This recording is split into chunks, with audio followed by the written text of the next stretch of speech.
María Valtorta, Cuadernos de 1944, 22 de marzo. Dice Jesús: el dictado de ayer induce al sucesivo.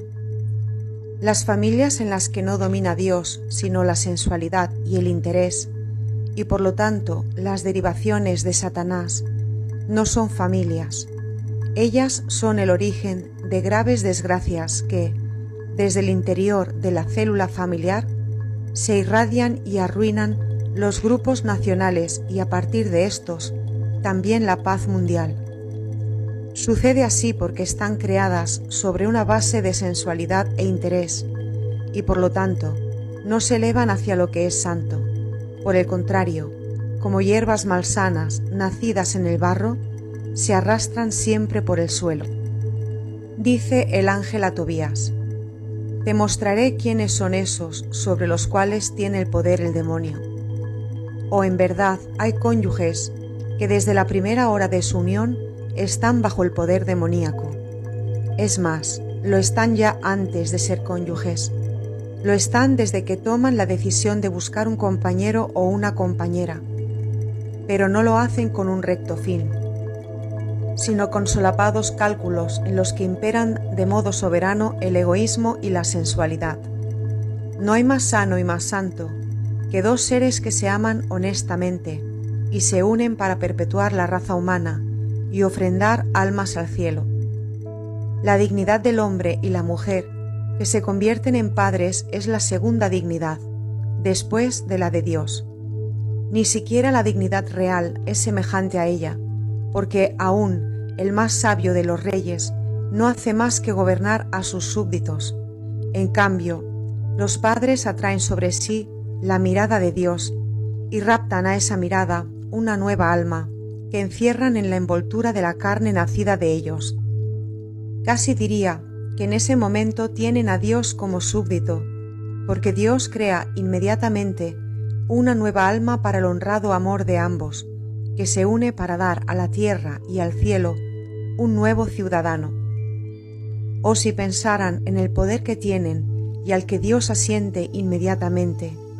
Los ángeles no tienen tanto poder, pero los ángeles, al igual que Dios, están dispuestos a adherir de inmediato al acto de los esposos fecundos y a convertirse en custodios de la nueva criatura.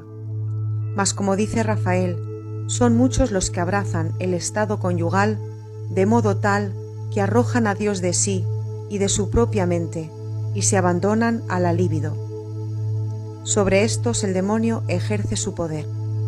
¿Qué diferencia hay entre el lecho del pecado y el lecho de los cónyuges que no rechazan el placer, pero rechazan la prole? No hagamos acrobacias de palabras y de razonamientos embusteros. La diferencia es muy poca, pues, si por enfermedades o imperfecciones es aconsejable o se concede el no tener hijos, en estos casos es necesario saber ser continentes y vedarse esas satisfacciones estériles, que no son más que la satisfacción de los sentidos.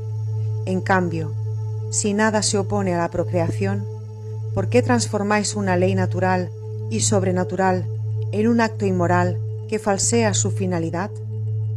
Cuando cualquier reflexión honesta os aconseja no aumentar la prole, sabed vivir como esposos castos y no como simias lujuriosas. ¿Cómo pretendéis que el ángel de Dios vele sobre vuestra casa cuando la convertís en una cueva de pecado? ¿Cómo queréis que Dios os proteja si le obligáis a apartar con disgusto la mirada de vuestro nido mancillado? Oh, qué míseras son las familias que se forman sin una preparación a lo sobrenatural, las familias de las que se ha desterrado a priori toda búsqueda de la verdad, y donde, aún peor, se burla la palabra de la verdad, que enseña qué es y por qué existe el matrimonio. Qué míseras son las familias que se forman sin elevar ningún pensamiento hacia las alturas, que se forman estimuladas únicamente por el aguijón de un apetito sexual y de una consideración financiera. ¿Cuántos cónyuges aceptan la inevitable costumbre de la ceremonia religiosa? He dicho costumbre, y lo repito, porque para la mayor parte no es más que una costumbre y no una aspiración del alma a tener a Dios consigo en ese momento. Mas después de la ceremonia no piensan más en Dios y hacen del sacramento un festín y del festín un desahogo de bestialidad.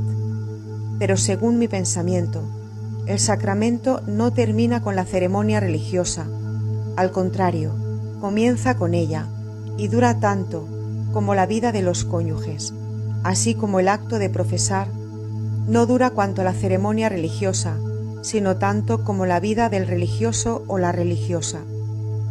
El ángel le enseña a Tobías que, si antepone al acto la plegaria, el acto será un acto santo, bendito, fecundo de júbilos verdaderos y de prole. Esto es lo que habría que hacer, ir al matrimonio impulsados por el deseo de tener prole, pues esa es la finalidad de la unión humana, además de tener presente a Dios en toda hora. Cualquier otra finalidad es una culpa deshonrosa para el hombre, en cuanto ser con uso de razón, y ofensiva para el espíritu, que es templo de Dios y huye indignado. Dios no es un carcelero opresivo. Dios es un Padre bueno, que se alegra con la honrada alegría de los hijos y que responde a los santos abrazos de los mismos con bendiciones celestiales y con la aprobación evidenciada en la creación de un alma nueva. Mas, ¿quién comprenderá esta página? La leeréis sin advertir su sabor santo, como si hubiera empleado el idioma de un planeta desconocido. Os parecerá un tema trillado y es, en cambio, doctrina celestial. Os mofaréis de ella vosotros, los sabios del momento, y no sabéis que Satanás se ríe de vuestra estupidez, pues ha logrado convertir en condena lo que Dios había creado para vuestro bien, o sea, el matrimonio como unión humana y como sacramento. Y esto ha sido mérito de vuestra incontinencia, de vuestra bestialidad. Os repito las palabras de Tobías a su mujer, para que las recordéis y las tengáis como ejemplo, si aún podéis hacerlo, porque sobrevive en vosotros un resto de dignidad humana. Las palabras son estas: nosotros somos hijos de santos, y no podemos unirnos como los gentiles, que no conocen a Dios. Que estas palabras sean vuestra norma, pues, aunque habéis nacido allí donde la santidad ya había muerto, el bautismo hizo siempre de vosotros hijos de Dios, que es el santo de los santos, y por eso podéis decir siempre que sois hijos de los santos, del santo, y podéis comportaros de acuerdo con ello. Entonces tendréis una descendencia en la que se bendecirá el nombre del Señor y se vivirá en su ley. Y cuando los hijos viven en la ley divina, se benefician los padres, porque dicha ley enseña virtud, respeto, amor, y los primeros que se benefician después de Dios son los afortunados progenitores, los cónyuges santos, que han sabido hacer de su unión un rito perpetuo y no un vergonzoso vicio,